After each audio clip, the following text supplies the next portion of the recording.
N'aimeriez-vous pas savoir quels seront les cours de la bourse l'année prochaine? Quel cheval gagnera le prochain Grand Prix de l'Arc de Triomphe? Ou quels seront les bons numéros du prochain tirage du loto?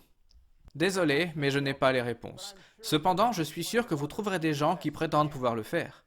Ici, au Monde de demain, nous parlons beaucoup des nouvelles et prophéties. En nous basant sur les prédictions d'un livre appelé la Bible, nous savons dans quelle direction va notre monde et quelle sera l'issue.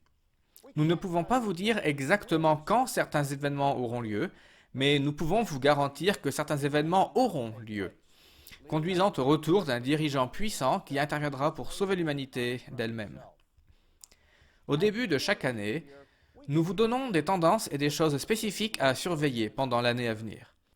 Mais aujourd'hui, je vais vous dire ce qui ne va pas se produire en 2019. Cela peut sembler très simple, pourtant ces choses vont arriver, mais pas en 2019. Je vous dirai également comment recevoir notre brochure la plus demandée, 14 signes annonçant le retour du Christ. Elle contient des signes spécifiques à surveiller et vous pouvez la recevoir tout à fait gratuitement. Tout ce que vous devez faire est de nous contacter en allant sur notre site internet qui sera annoncé pendant cette émission. Les prédictions dont je parlerai aujourd'hui sont certaines. Si vous voulez savoir, en vous basant sur la Bible, ce qui n'arrivera pas en 2019, restez à l'écoute.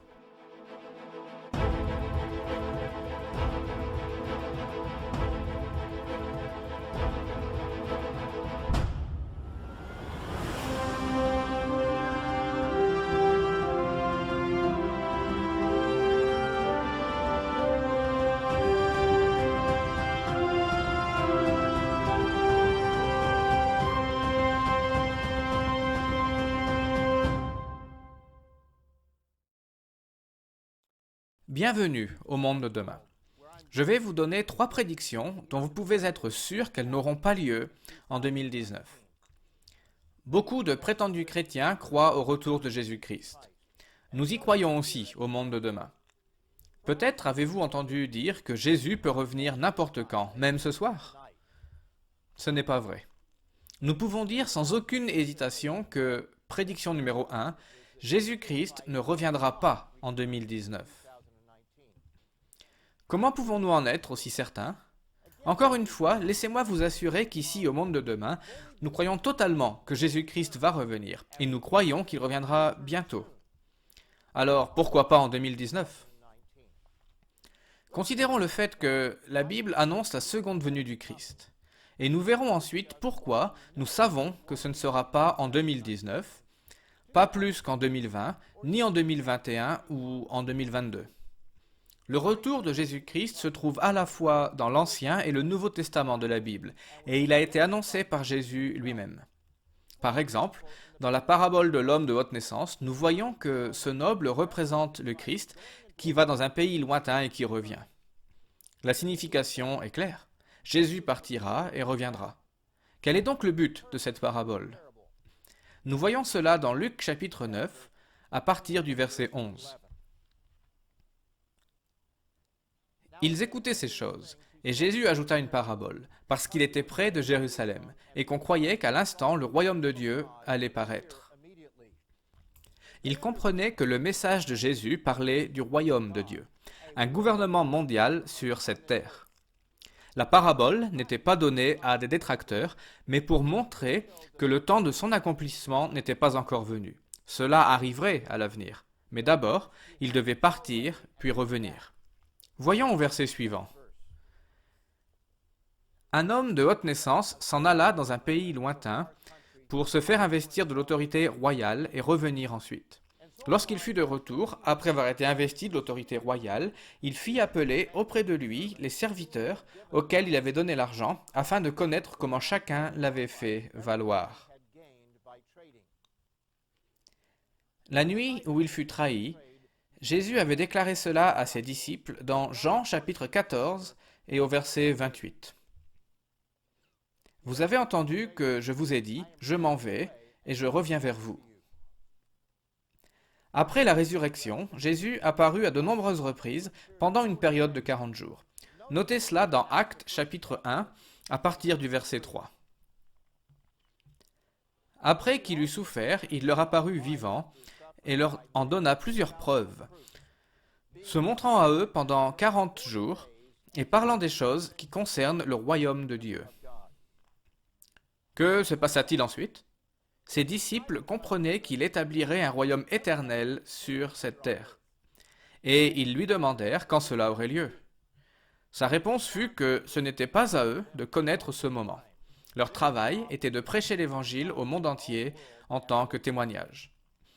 Puis, alors qu'il se tenait sur le mont des Oliviers, il disparut dans les nuages. Nous lisons ensuite au verset 10. « Et comme ils avaient les regards fixés vers le ciel pendant qu'ils s'en allaient, voici 2 hommes vêtus de blanc leur apparurent et dirent : Hommes galiléens, pourquoi vous arrêtez-vous à regarder au ciel ? Ce même Jésus qui a été enlevé au ciel au milieu de vous viendra de la même manière que vous l'avez vu allant au ciel. » Cet événement du retour de Jésus-Christ sur le mont des Oliviers fut annoncé dans l'Ancien Testament, dans le livre de Zacharie. Bien que son nom ne soit pas mentionné, cela est bien compris par tous les spécialistes de la Bible, à la fois par les Juifs et les chrétiens, que ce chapitre est messianique, c'est-à-dire qu'il est au sujet du Messie. Ses pieds se poseront en ce jour sur la montagne des Oliviers. L'Éternel sera roi de toute la terre.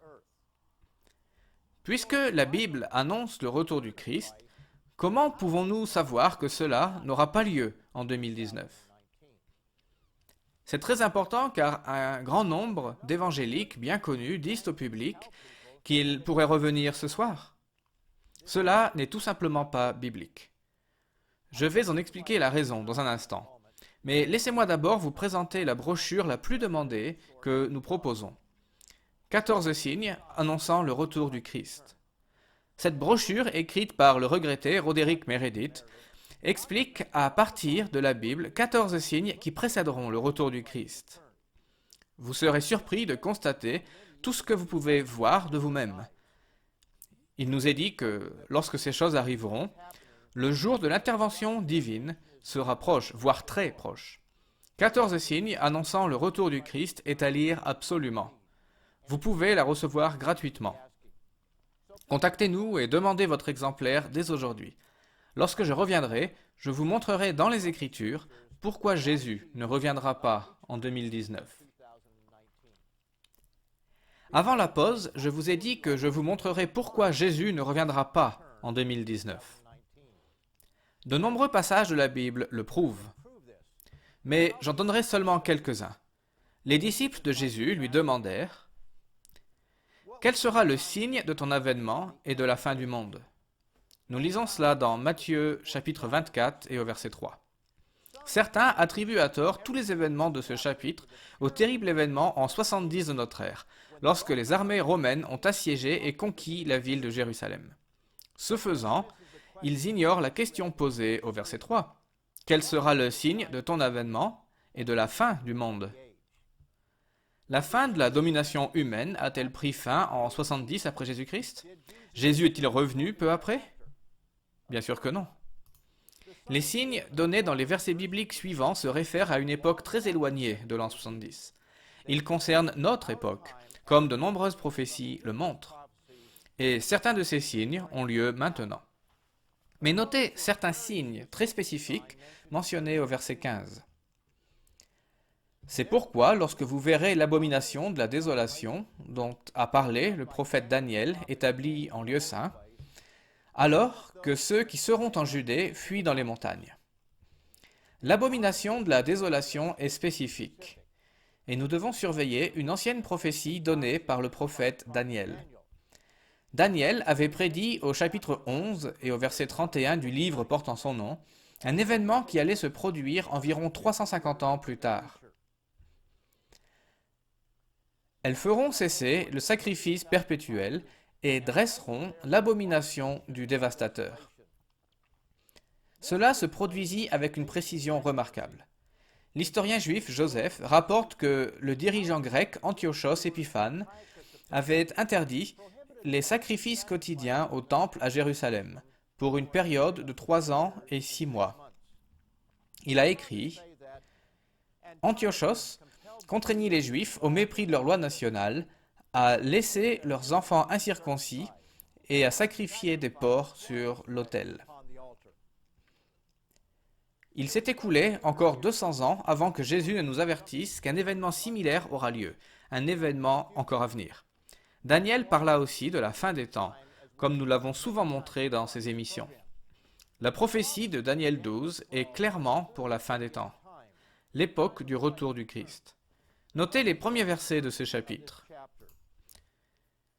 Et ce sera un temps de détresse tel qu'il n'y en a pas eu depuis qu'il existe une nation jusqu'à ce temps-là. Et plusieurs qui dorment dans la poussière de la terre se réveilleront, les uns pour la vie éternelle, et les autres pour l'opprobre. Et toi, Daniel, cache les paroles et scelle le livre jusqu'à la fin des temps. Plusieurs courront çà et là, et la connaissance sera augmentée. Daniel voulait savoir quand ces choses auraient lieu. Et parce qu'il ne comprenait pas, il demanda « Mon Seigneur, quelle sera l'issue de ces choses ?» Et la réponse se trouve au verset 11 et 13. Depuis le temps où cessera le sacrifice perpétuel et où sera dressée l'abomination du dévastateur, il y aura 1290 jours. Et toi, marche vers ta fin. Tu te reposeras ou tu mourras, et tu seras debout pour ton héritage à la fin des jours. Luc a un récit parallèle pour la prophétie du mont des Oliviers dans Matthieu 24. Il y fait le lien avec un autre événement qui parle de la profanation d'un lieu saint. Lorsque vous verrez Jérusalem investie par des armées, sachez alors que sa désolation est proche. Les armées ont investi Jérusalem en l'an 70, et elles ont provoqué la désolation dans la ville et le temple. Mais Daniel parle clairement d'une époque à venir, lorsque le Christ reviendra et que la résurrection aura lieu. Ce signe à venir de l'abomination de la désolation, ainsi que les 3 ans et 7 mois qui suivront, ne sont pas encore arrivés. C'est une raison pour laquelle, prédiction numéro 1, Jésus-Christ ne reviendra pas en 2019, ni en 2020, 2021 ou 2022. À présent, continuons avec la deuxième prédiction. Prédiction numéro 2. Il n'y aura pas d'enlèvement en 2019. L'enlèvement est une doctrine très populaire proclamée par de nombreux évangéliques et popularisée par le livre de Tim LaHaye, L'Enlèvement. Mais comme nous l'avons expliqué dans d'autres émissions du Monde de demain, la Bible n'enseigne pas cette doctrine. Les partisans de cette doctrine prétendent qu'elle se trouve dans le 4e chapitre du livre de 1 Thessaloniciens. Lisons donc attentivement ce qui est écrit. En commençant au verset 13, l'apôtre Paul donna du réconfort à l'église de Thessalonique, à propos des êtres chers qui meurent dans la foi. Or, nous ne voulons pas, frères, que vous soyez dans l'ignorance à l'égard de ceux qui dorment, afin que vous ne soyez pas affligés comme les autres qui n'ont pas d'espérance. Notez comment Paul décrit ceux qui meurent, non comme allant au ciel, mais comme étant endormis, totalement inconscients. Puis il donna un immense encouragement à long terme. Car si nous croyons que Jésus est mort et qu'il est ressuscité, croyons aussi que Dieu ramènera par Jésus et avec lui ceux qui sont décédés. Nous voyons rapidement que le sujet n'est pas une sorte d'enlèvement pour échapper à la tribulation, mais un encouragement pour les amis et les proches qui affrontent la mort d'un être cher. Paul ajouta ensuite que ceux-ci seront les tout premiers à être ressuscités au retour du Christ. Voici en effet ce que nous vous déclarons d'après la parole du Seigneur. Nous les vivants, restés pour l'avènement du Seigneur, nous ne devancerons pas ceux qui sont décédés. Car le Seigneur lui-même a un signal donné, à la voix d'un archange, et au son de la trompette de Dieu, descendra du ciel, et les morts en Christ ressusciteront premièrement. Les morts n'ont pas besoin de protection pendant la tribulation. Ils sont totalement inconscients dans leur tombe. Qu'en est-il du verset suivant? Ne dit-il pas que nous serons enlevés? Verset 17. Ensuite, nous les vivants qui serons restés, nous serons tous ensemble enlevés avec eux sur des nuées, à la rencontre du Seigneur dans les airs, et ainsi nous serons toujours avec le Seigneur. Certes, il y a le mot « enlevé », Et les partisans de l'enlèvement s'appuient sur ce mot qui est la traduction du mot grec harpasso et qui donne enlèvement en français. Mais que signifie ce mot? La version Parole de vie donne une bonne traduction. Être emporté. Il s'agit clairement d'une résurrection lorsque les morts en Christ seront d'abord ressuscités des morts, puis ceux qui seront vivants au retour du Christ seront transformés.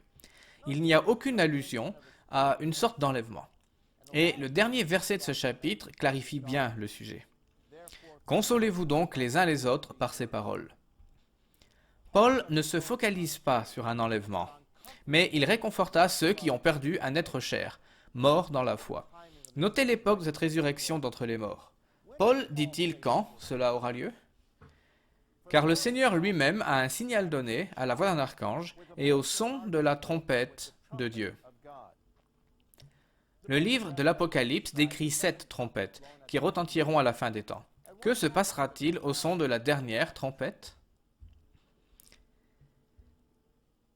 Le 7e ange sonna de la trompette, et il y eut dans le ciel de fortes voix qui disaient « Le royaume du monde est remis à notre Seigneur et à son Christ, et il régnera au siècle des siècles. Et le temps est venu de juger les morts, de récompenser tes serviteurs, les prophètes, les saints, et ceux qui craignent ton nom, les petits et les grands. » Notez à présent que dans la progression du livre de l'Apocalypse, la tribulation et le martyre des serviteurs de Dieu a déjà eu lieu. Cette 7e trompette retentit au moment du retour du Christ et de la résurrection de ses serviteurs. Il n'y a pas d'enlèvement ici. Ainsi, aucun enlèvement n'aura lieu en 2019, ni à aucun autre moment. L'enlèvement n'est pas une doctrine biblique. Les 2 premières prédictions qui n'auront pas lieu sont donc: numéro 1, Jésus-Christ ne reviendra pas en 2019. Numéro 2, il n'y aura pas d'enlèvement en 2019. Je vous donnerai une 3e prédiction dans un instant, mais je souhaite vous rappeler d'abord l'offre d'aujourd'hui. 14 signes annonçant le retour du Christ. Les signes donnés dans cette brochure proviennent des pages de la Bible et, comme vous le verrez, ils sont déjà en cours ou ils sont sur le point de se produire très bientôt. Ce sont des signes menaçants et ils vous affecteront. L'un d'entre eux est les guerres, la violence et l'anarchie. L'ancien président de l'Union soviétique, Mikhail Gorbatchev, avait déclaré en décembre 2016 « Il semble que le monde se prépare pour la guerre ». Quelle sorte de guerre, à votre avis, sera le prochain grand conflit? Ne voyons-nous pas augmenter la violence et l'anarchie autour de nous? 14 signes annonçant le retour du Christ vous donnent aussi des signes très spécifiques comme l'ascension d'une puissante figure religieuse. Contactez-nous pour recevoir cette brochure. Avant la pause, j'ai dit que j'allais vous donner une autre prophétie qui n'aura pas lieu en 2019. Voici donc la prédiction suivante. Numéro 3.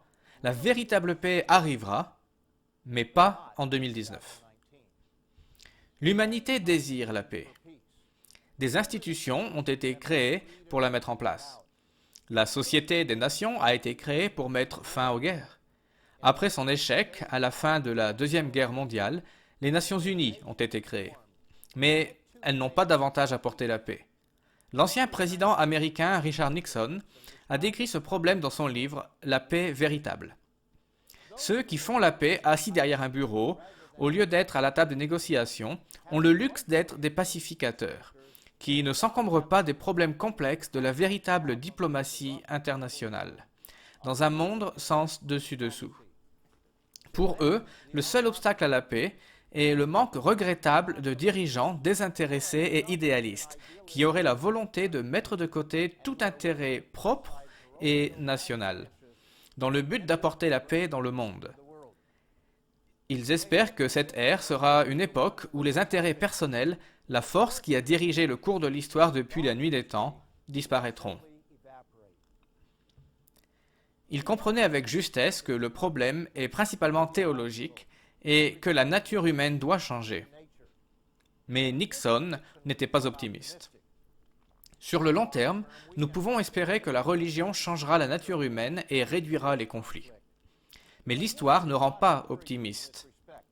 Les guerres les plus sanglantes de l'histoire ont été les guerres de religion. Des hommes priant le même Dieu se sont entretués par milliers pendant la guerre civile en Amérique, et par millions pendant la Première et la Deuxième Guerre mondiale.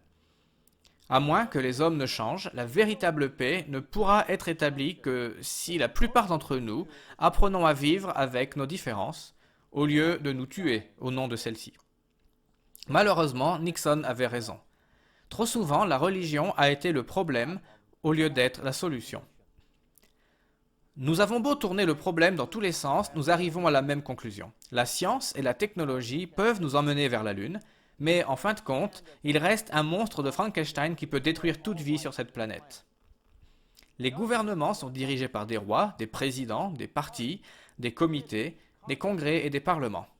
Mais aucun n'a apporté une paix durable. Lorsque les hommes forment Dieu à leur propre image, même la religion est un ennemi de la paix. En 1959, l'ex-URSS donna aux Nations Unies une statue en bronze d'un homme tenant un marteau à la main et une épée dans l'autre, alors qu'il la transforme en outil agricole. Cette œuvre d'art s'appelle « Transformons les épées en charrues » et elle représente le désir de l'humanité de mettre fin aux guerres. L'inspiration de cette sculpture se trouve dans la Bible.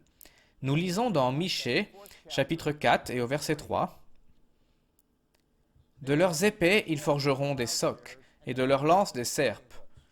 Une nation ne lèvera plus l'épée contre une autre nation, et on n'apprendra plus la guerre. » Au monde de demain, nous prêchons ce message de paix. Nous proclamons que la paix sera établie à l'avenir, et elle représentera bien plus que la simple absence de guerre. Cependant, chers amis, cela ne se produira pas en 2019. Et je vous montrerai pourquoi dans la dernière partie. Bien que nous voyons beaucoup de signes que Jésus nous a dit de surveiller, d'autres événements doivent encore se produire avant son retour. 14 signes annonçant le retour du Christ vous montrera dans quelle direction regarder. Certains de ces signes se produisent en ce moment même. D'autres doivent encore s'accomplir. Mais cette brochure vous aidera à savoir ce que les autres ne savent pas. Ne soyez pas pris par surprise. 14 signes annonçant le retour du Christ vous montrera ce à quoi vous attendre dans les années à venir. Demandez votre exemplaire gratuit dès aujourd'hui. Comment pouvons-nous être aussi sûrs que la paix n'arrivera pas en 2019 ? Je sais que cela peut paraître évident, mais la Bible annonce bel et bien que la paix sera établie, et possiblement pendant votre vie. Il est clair que la seule façon d'atteindre la paix est qu'un dirigeant fort, venu de quelque part, puisse l'apporter. Ce dirigeant sera ni plus ni moins que Jésus-Christ à son retour, et comme nous l'avons déjà vu dans cette émission, il ne reviendra pas au cours des 2 prochaines années. Plusieurs conflits doivent d'abord avoir lieu. Et la Bible montre que ces conflits dégénéreront à un niveau très alarmant. Apocalypse 9 parle d'un conflit entre la puissance de la bête européenne et une armée de 200 millions d'hommes venus de l'Est. C'est assez difficile à imaginer, mais ce sera une guerre sans merci, un conflit qui provoquera la mort d'un tiers de l'humanité. Vous pouvez lire cela dans Apocalypse chapitre 9, au versets 16 et 18. Le nombre des cavaliers de l'armée était de 2 myriades de myriades, soit 200 millions. J'en entendis le nombre. Le tiers des hommes fut tué par ces 3 fléaux, par le feu, par la fumée et par le soufre qui sortait de leur bouche. Jésus nous a avertis que la situation sera catastrophique au point que toute vie pourrait disparaître. Notez cela dans Matthieu chapitre 24, au versets 21 et 22. Car alors la détresse sera si grande qu'il n'y en a point eu de pareil depuis le commencement du monde jusqu'à présent, et qu'il n'y en aura jamais. Et si ces jours n'étaient abrégés, personne ne serait sauvé. Mais à cause des élus, ces jours seront abrégés. La Bible n'est pas un roman de science-fiction dans les rayons d'une librairie. Elle déclare avec précision un avenir sombre et immédiat. Mais la bonne nouvelle est que celui que l'humanité a globalement rejeté reviendra bientôt sur la terre pour nous sauver de nous-mêmes. C'est alors que la paix deviendra réalité, mais pas avant. C'est le message du monde de demain. Un monde meilleur se profile à l'horizon, mais ce ne sera pas en 2019. Assurez-vous de commander un exemplaire de 14 signes annonçant le retour du Christ. Cette brochure est totalement gratuite. Retrouvez-nous dès la semaine prochaine, lorsque Richard Helms, Wallace Smith, notre présentateur occasionnel Rod McNair et moi vous présentons la bonne nouvelle du monde de demain. D'ici là, que la paix et la vérité du Dieu Tout-Puissant et de Jésus-Christ soient avec vous. Pour recevoir les publications proposées dans cette émission ou pour revoir ce programme à votre convenance, visitez mondedemain.org. Retrouvez-nous sur Facebook, abonnez-vous à notre chaîne YouTube et suivez-nous sur Twitter.